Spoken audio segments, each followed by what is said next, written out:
آنکھیں بند کر کے جھوٹ کی زندگی جی کے اپنے ساتھ بددیانتی کر کے دھوکہ دے کے اپنے آپ کو دائیں بائیں اپنے آپ کو کہیں مصروف رکھ کے کچھ وقت ضائع تو کر لیتے ہو، پر تمہیں پتہ تو ہے نا کہ عبادت اللہ کی کرنی، تمہیں اس کی خبر ہے۔ اور میرے رسول پاک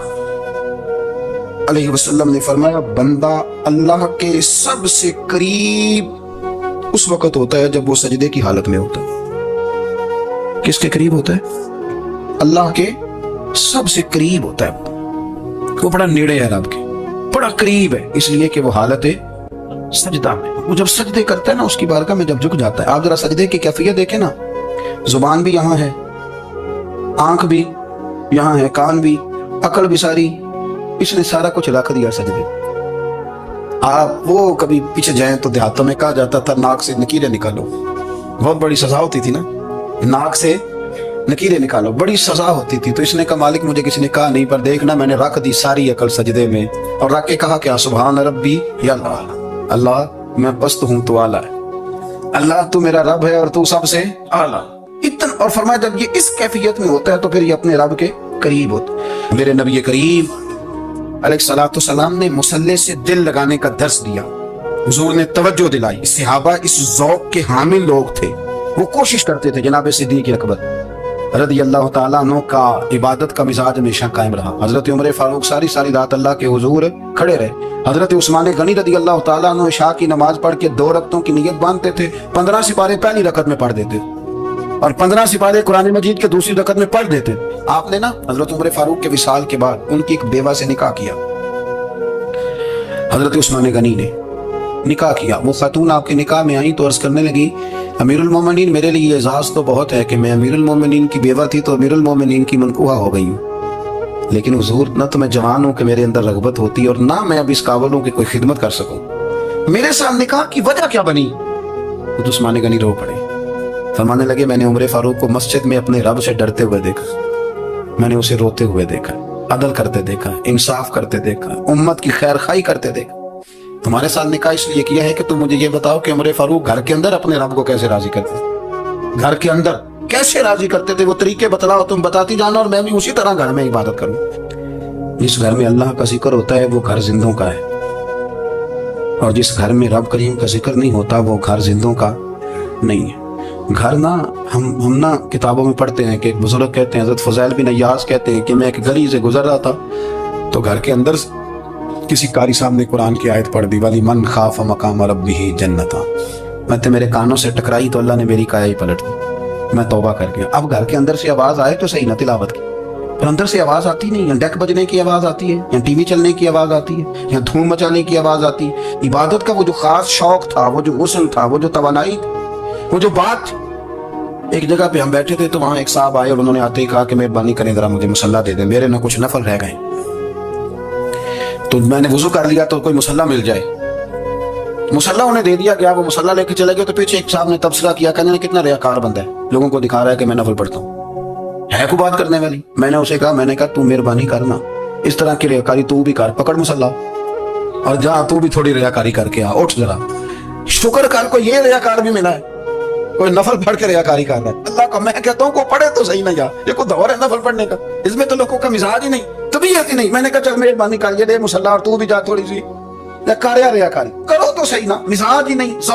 جمعے کی نماز پڑھ کے یوں دنیا بھاگتی ہے، اوہ ہو پتہ نہیں کون سی پیچھے آگ تھی جو بجھائی جائے گی، اور آج تک لوگ مسئلہ پوچھ رہے ہیں کہ جمعے کی بعد والی سنتیں کتنی ہوتی ہیں۔ میں نے کہا کتنے سال ہو گئے جمعہ پڑھتے،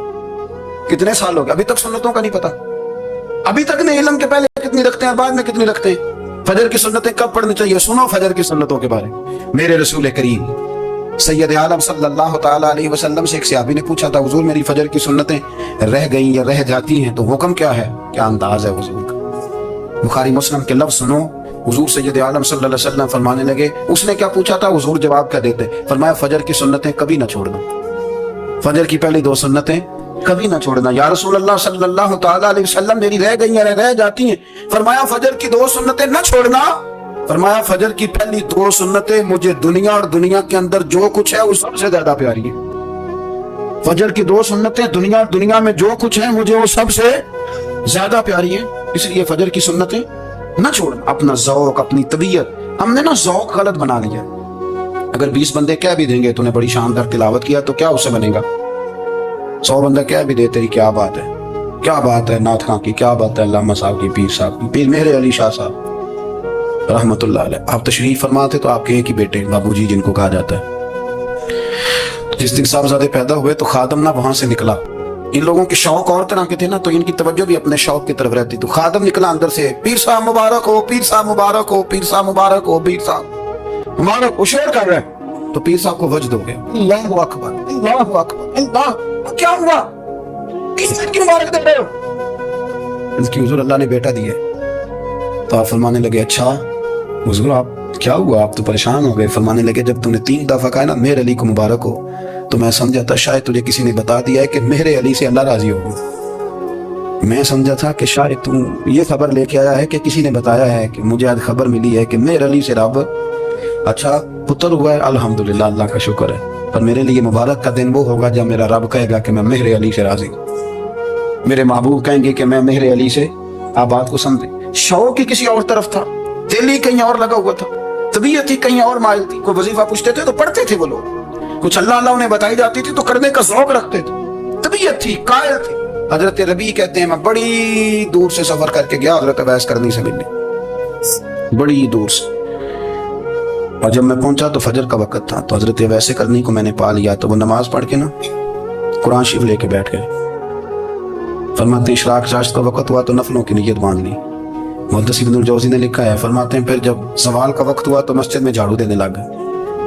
زور کی نماز پڑھ کے تو عصر کی تیاری تک وہ مسجد میں بیٹھے رہے، اور میرے نبی پاک علیہ السلام نے فرمایا جو نماز کے انتظار میں بیٹھا ہو وہ نماز ہی میں ہے،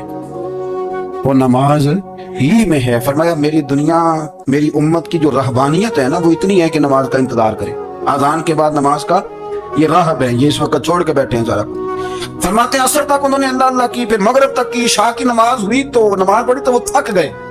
اب مجھے وہ فارغ ہوا مصلی چھوڑے تو میں ملاقات کروں نا،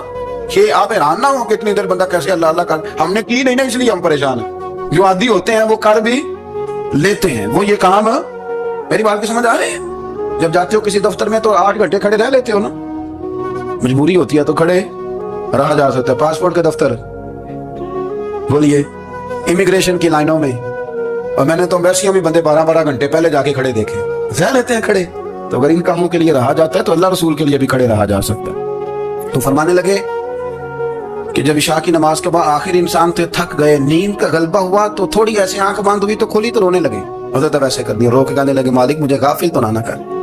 ابھی میں نے کیا بھی کچھ نہیں، دن ختم ہو گیا، کوئی نفل نہیں، کوئی اللہ اللہ نہیں، اللہ مجھے غافل نہ کر، میری مدد فرما۔ فرماتے ہیں جب وہ روئے تو میرے ساتھ جو شخص تھا میں نے کہا اٹھو چلیں، کہنے لگا حضور ملنا نہیں، فرمایا جو میں لینے آیا تھا وہ مجھے مل گیا ہے، جو میں ان سے سیکھنے آیا تھا وہ مجھے نصیب ہو گیا، اب اور میں نے کیا لینا، ختم ہو گئی بات، اٹھو چلیں۔ اللہ کے بندوں نے حضرت ربیعہ بن کعب اسلمی رضی اللہ تعالیٰ عنہ فرماتے ہیں، کہتے ہیں جب بنو قریظہ اور بنو نذیر یہودیوں کے ساتھ حضور علیہ السلام نے جنگ کا اعلان فرمایا تو وہ دشمن ہو گئے، ہمیں خطرہ تھا کہ وہ رات کو کہیں محبوب کو تکلیف نہ دے، تو کچھ لوگ نا تلواریں لے کے نبی پاک کے دروازے پہ پہرے داری کرتے تھے، گن مین رکھنا حرام نہیں، اگر کسی کو واقعی خطرہ ہو تو اس کے لیے سنت بھی ہے، حضرت علی المرتضیٰ تلوار لے کے حضور کے گھر کا پہرا دیتے تھے۔ حضرت ربیعہ بن کعب اسلمی رضی اللہ تعالیٰ عنہ فرماتے ہیں کہ رات میری ڈیوٹی تھی کہ میں حضور کے گھر کا پہرا دوں گا، تو فرماتے ہیں میں باہر سن رہا تھا، ساری رات ہی میرے نبی پاک نے اللہ کی تسبیح پڑھی، ساری رات، کبھی تسبیح کبھی تحلیل کبھی تحمید کبھی تکبیر، ساری رات، فرماتے ہیں ساری رات حضور پڑھتے رہے اور ساری رات ہی میں سنتا رہا، مجھے اونگ آ گئی، میری آنکھ لگ گئی، حضور ابھی پڑھ رہے تھے، میں تھک کے سو گیا، اور فرماتے ہیں جب میری آنکھ دوبارہ سے کھلی تو میرے کانوں میں پھر کوئی چیز گونجی تو میں نے کان لگایا تو میرے حبیب ابھی بھی اللہ کو یاد کر رہے، ساری رات حضور رب کی عبادت کرتے، اسی لیے تو کہا یا ایھا المزمل قم اللیل الا قلیلا، حبیب ساری رات تو نہ جاگا کر، تھوڑا آرام بھی کر لیے گا میرے بھائی، اپنا مصلی، اپنی عبادات، اپنے وظائف، اللہ اللہ جو آپ نے کسی سے سیکھی ہے اس کو کبھی کمزور نہ ہونے دیں۔ شجرہ شریف جو کسی بزرگ سے آپ لے لیتے ہیں تو کیا رسم ہے کوئی؟ اس پہ کچھ لکھا ہوتا ہے، وہ پڑھنے کے لیے دیا جاتا ہے، اس پہ لکھا ہوتا ہے کہ یہ اللہ اللہ آپ نے کرنی ہے۔ انسان پر اگر کوئی شخص نیکی کر دیتا ہے، احسان کر دیتا ہے، تو انسان اس کے سامنے پھر گردن نہیں اٹھا سکتا، یار یہ میرے مشکل وقت کا دوست ہے، اس نے میرے ساتھ نیکی کی، کبھی بھی گردن نہیں اٹھائے گا، جھکا کے رکھے گا۔ تو اگر عام کوئی نیکی کر دے تو اس کے سامنے انسان کبھی گردن نہیں اٹھاتا، تو جو رب ساری نعمتیں عطا فرمائے، جو کہے کہ تیری تخلیق میں نے کی، تجھ سے پہلوں کو بھی پیدا میں نے کیا، تیرے لیے زمین کا بچھونا بھی میں نے بچھایا، آسمان کی چھت بھی میں نے لگائی، تیرے لیے زمین سے ساری اناج کو، پھل کو، کھیتیوں کو نکالا بھی تیرے لیے۔ اب تو اس طرح کر کہ تو میری عبادت کر، تو میری بارگاہ میں جھک جا۔